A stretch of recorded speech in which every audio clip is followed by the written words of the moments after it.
Welcome to Medellín Life, your guide to life in the city of Medellín. This is your host, Thomas Arango, and if you are an international student, an outsider, or a newcomer in the city, this podcast is for you.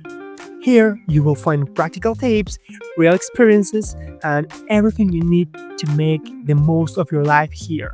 Leave Medellin and start your adventure with Medellin Life.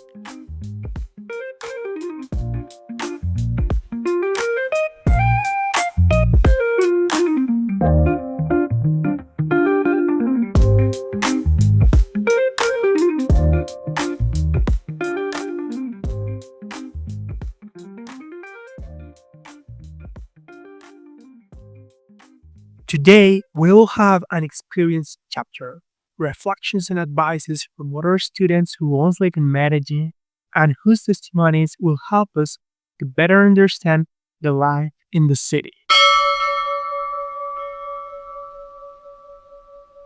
Hello, my name is David Vasali. I'm from Budapest, Hungary, and I study tourism and hospitality.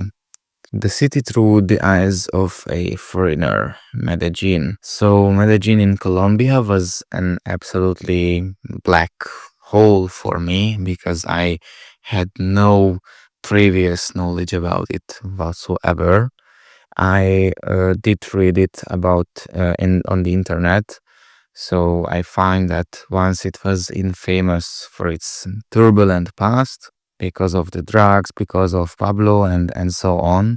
But fortunately, much time has passed, more than 30 decades. So now the city stands as a symbol of resilience and transformation. It's a comeback story, really.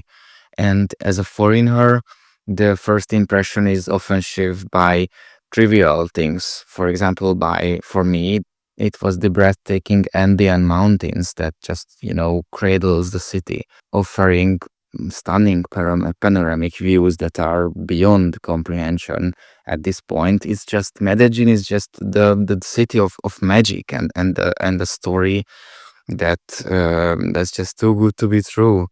But then again, the Paisa people who inhabit this city are also really like undeniably nice.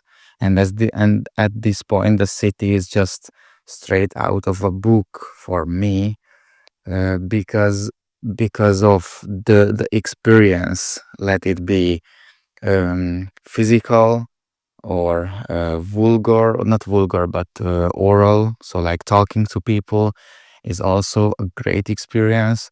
But then again, the feelings, the smells, the view of the streets, even, it's just for the first time for a foreigner, it's just straight out of a book.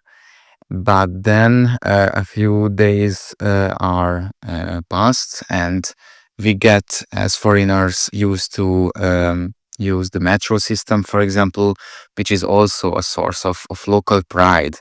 And that reflects really the city's commitment to progress and, for example, accessibility. And another example of this story that for foreign eyes and foreign ears, it's just too much and quite unbelievable.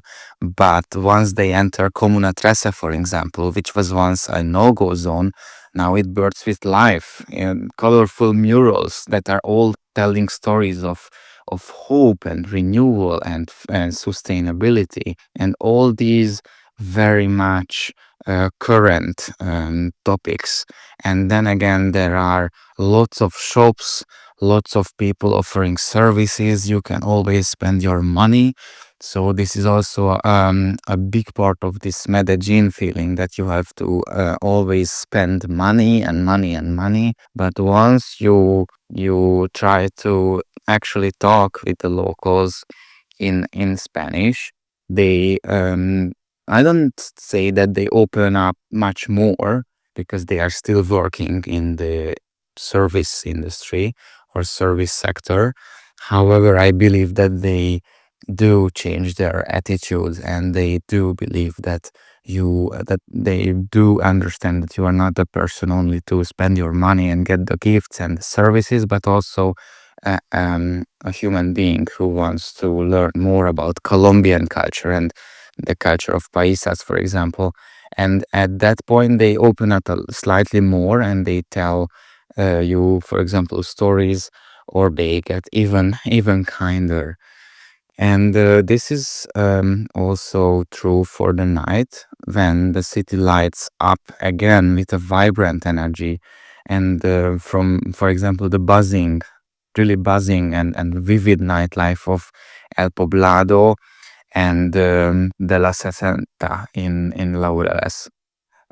For example, the clubs, they take the clubs, for example, that in Laureles and La Setenta Avenida, there are just these boxes of clubs that offer, again, views and stunning experiences regarding the music that is way too loud for foreigners. That's why in a lot of occasions you just see Colombians chilling besides each other in this blasting and very loud music.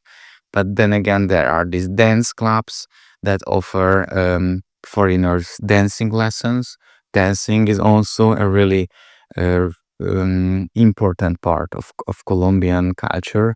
And as a foreigner, I believe that foreigners also tend to like to take these services of dance teachers and try to dance themselves. So I believe that Medellin, through the eyes of a foreigner, is a very welcoming city. And in a touristic sense, it's very professional, because the city not only welcomes the visitors, but it also embraces them, it hugs them. And with this feeling of being loved, even as a visitor, as a foreigner, you get this sense that if you are open to learn about Colombian culture, you are more than welcome to do it. And again, beyond its sheer beauty, Medellin, I know that still faces challenges. And us foreigners know that, for example, economic inequality and urban expansion pressures are also a thing. And this is why the city can be a paradox, so like a safe haven for modern innovations, but also a place where history is not so great, like heritage is there as well, along with the inequality that you can always see on the streets. But I believe that this universal feeling of Medellin overrides them all. So Medellin is absolutely a magic story, a positive story.